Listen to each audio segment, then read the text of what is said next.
Allez, on est parti pour l'exercice 4, où aucune justification n'est attendue dans cet exercice, même si évidemment on va expliquer à l'oral comment on fait tout ça. On a créé un jeu de hasard à l'aide d'un logiciel de programmation. Donc ça ressemble à un logiciel qui s'appelle Scratch, pour ceux qui connaissent. Lorsqu'on appuie sur le drapeau, le lutin dessine 3 motifs côte à côte.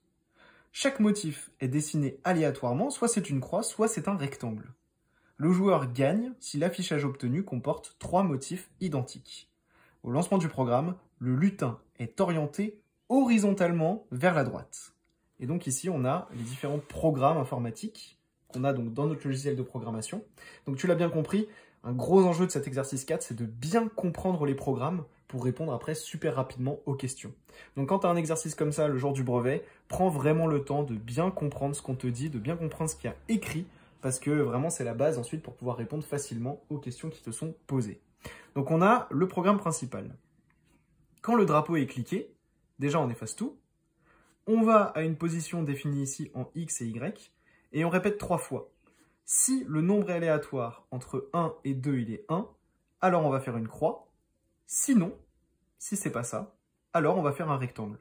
Et ensuite on va avancer de 100 pas. Donc ça c'est notre programme principal. Et on a un bloc rectangle, qui est donc le rectangle qu'on retrouve juste ici.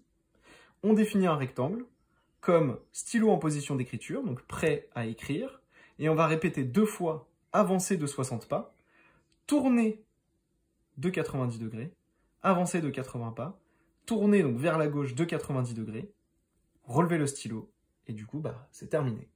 Et puis on a le bloc croix, qui est ici dans notre programme principal, dont on ne donne pas le script, tout simplement. Explication de l'instruction nombre et aléatoire entre sur un exemple. Donc si on nous donne un nombre aléatoire entre 1 et 4, et ça nous renvoie un nombre au hasard parmi 1, 2, 3 ou 4. Donc ici, ça nous renvoie un nombre au hasard entre 1 et 2, donc soit 1, soit 2. Si on a 1, ça fait une croix. Si ça fait pas 1, ça fait un rectangle. Ok, donc j'espère que c'est clair. Et on est parti pour la première question. En prenant pour échelle 1 cm pour 20 pas, représenter le motif obtenu par le bloc rectangle.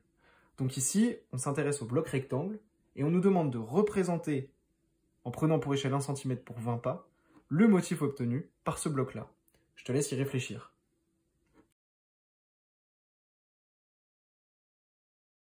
Alors pour répondre à cette question, en fait c'était très simple, Il fallait évidemment bien comprendre ici le bloc, c'est pour ça que j'ai vraiment passé du temps à lire l'énoncé avec toi. On nous dit au début que le lutin, il est orienté horizontalement vers la droite.